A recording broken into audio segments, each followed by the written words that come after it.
Action news. ఆంధ్రప్రదేశ్లో ఖాళీ అవుతున్న ఎమ్మెల్యే కోట ఎమ్మెల్సీ సీట్లపై కసరత్తు మొదలైంది.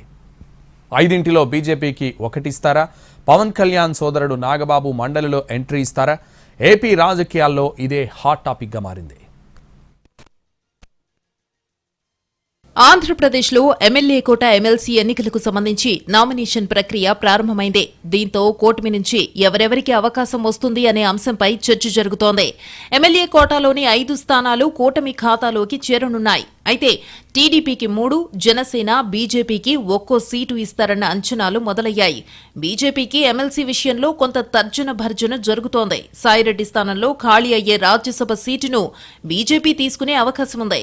ప్రస్తుతం ఎమ్మెల్సీ పదవిని వదులుకుంటేనే మంచిదనే అభిప్రాయాలు వినిపిస్తున్నాయి. జనసేనకు మాత్రం ఖచ్చితంగా 1 సీటు రానుంది. అది కూడా నాగబాబుకే ఫైనల్ అయినట్టు సమాచారం.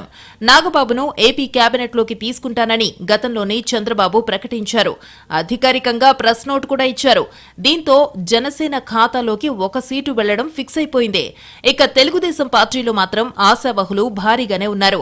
టీడీపీ సామాజిక వర్గాల వారీగా సర్దుబాటు చేయనుంది. బీజేపీ ఎమ్మెల్సీ తీసుకోవడానికి ఇష్టపడకపోతే 4 టీడీపీకే వెళ్లనున్నాయి. లేకపోతే 3 పక్కాగా వస్తాయి. ఇప్పటికే రేసులో మాజీ మంత్రి దేవినేని ఉమా, మాజీ ఎమ్మెల్సీ బుద్దా వెంకన్న, మాజీ ఎమ్మెల్యే వంగవీటి రాధ, పిఠాపురం మాజీ ఎమ్మెల్యే వర్మ, మాజీ మంత్రి జవహర్ జాబితాలో ఉన్నారు. బీటీ నాయుడు మరో అవకాశం ఇవ్వాలని కోరుతున్నారు. మంత్రి లోకేష్ కూడా ఈసారి ఎమ్మెల్సీ ఎవరికివ్వాలనే విషయంలో స్పష్టతతో ఉన్నట్టు సమాచారం. మోపిదేవి వెంకటరమణ రాజ్యసభకు రాజీనామా చేసి టీడీపీలోకి వచ్చారు. మోపిదేవికి కూడా తప్పనిసరిగా అవకాశం ఇస్తారనే చర్చ జరుగుతోంది. ఒక మైనారిటీకి కూడా అవకాశం ఇవ్వాలని చంద్రబాబు భావిస్తున్నట్టు సమాచారం.